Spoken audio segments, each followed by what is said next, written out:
Oktargar friends, hey everybody, it's Jason Blaha here, and it's time for another mode workout. And today went both good and bad, and I'll take the good with the bad.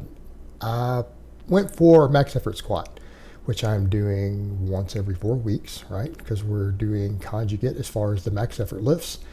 And you guys got to remember, I pulled an erector. I was doing 485 every day before my cut last year on Bulgaria, and dropped 40 pounds of body weight. And then I pulled an erector, and you guys know there's a whole backstory with that, and I'm having to rebuild my lower back, so I'm rebuilding my squat back up. And my goal is to get back to a 500 at a much lighter body weight, and then continue to cut further and get down another 15 to 16 pounds at least. So that's going to be the name of the game. And today the squatting went good, right? I went ahead and set a 10-pound increase over last time, because I did 425 last time. I did 435 this time.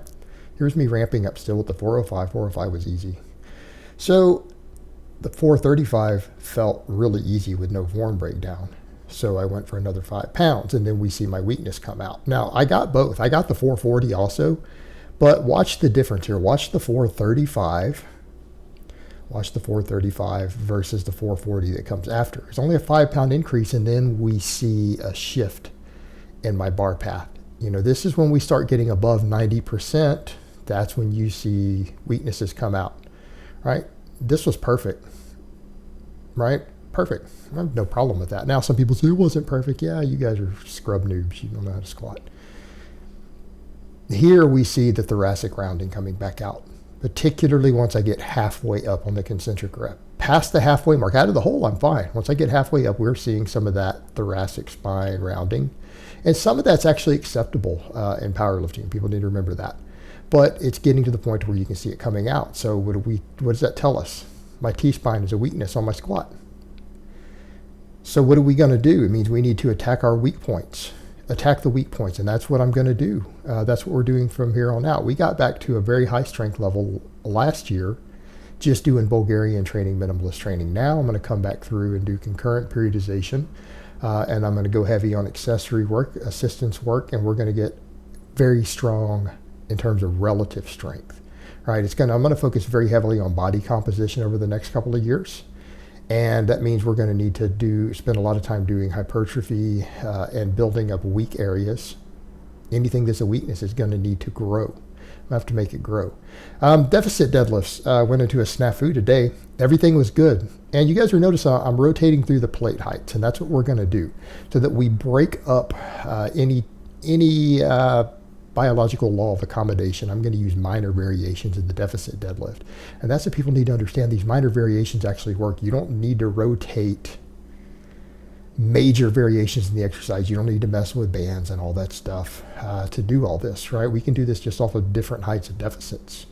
And I think that works very well because it lets me work with a sub-maximal weight to build my max deadlift.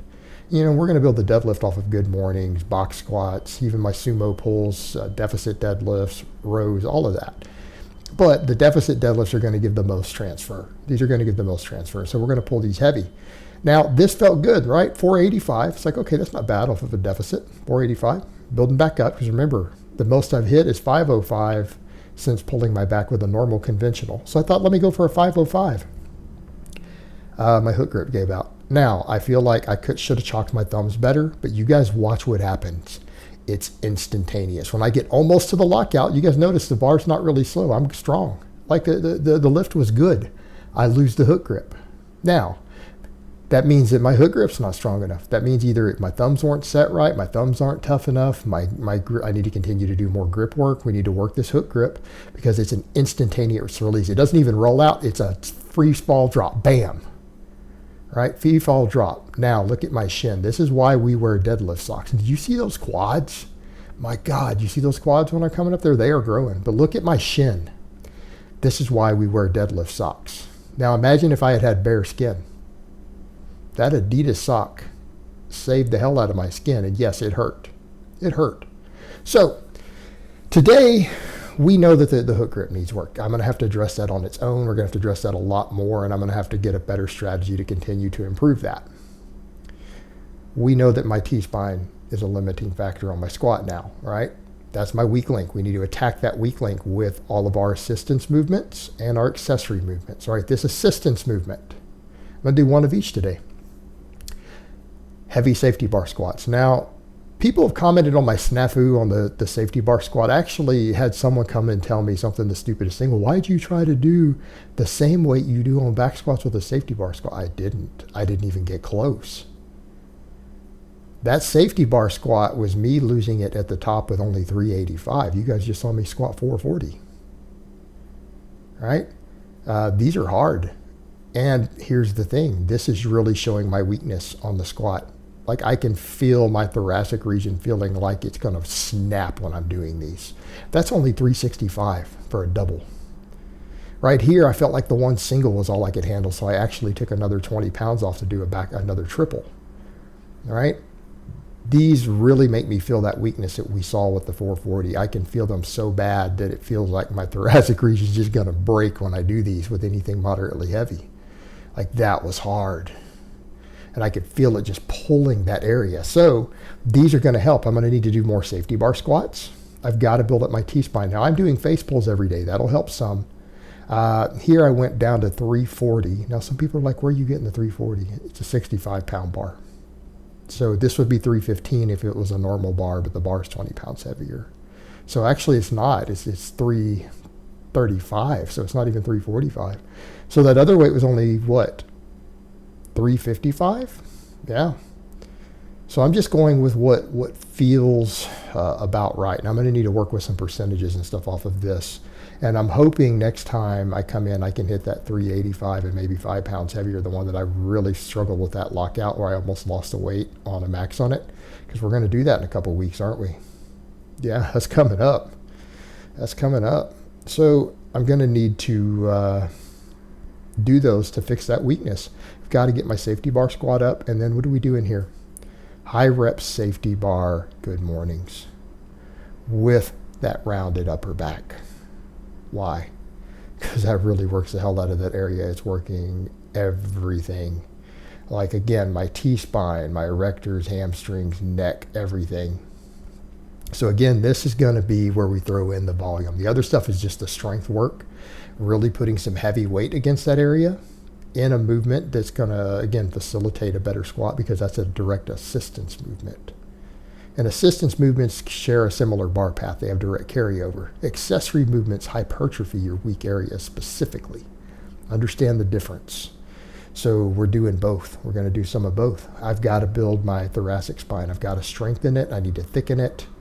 And stuff like this is how I do it. Stuff like this is how I do it. Notice my legs are growing though. Did you guys notice the quads when I walked up after that deadlift? Notice the hamstrings. People who are curious are like, did you drop that water weight back off? Yeah, the water's come back down. Water's come back down. I've dropped like 5 pounds of water. I don't know why that water weight shot up. I've been in keto this whole time. No carb up days. I've been tracking my food. So it's coming back down. And the goal is to basically just stay at a roughly similar body weight for now. I want a recomposition, build muscle.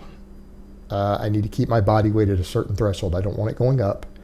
And once we have comfortably worked on body composition, worked on weak points, got the strength up further, I will continue to do more conditioning work. I'll back the calories down a little bit and we'll start pushing that scale weight further down.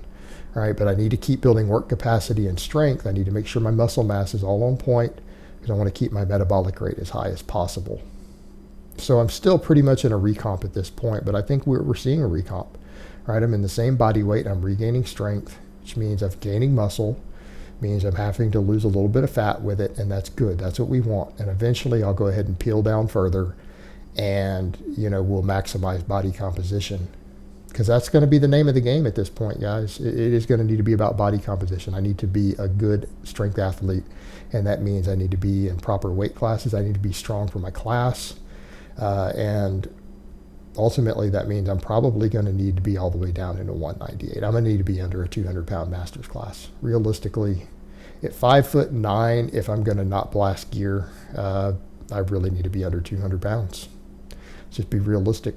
Let's be realistic. That's where my most competitive weight classes are going to be. So that's what we're going to do. We need to focus on body composition very heavily, correct weak points, and keep moving forward. So I hope it has been informative, and I will talk to you guys next time.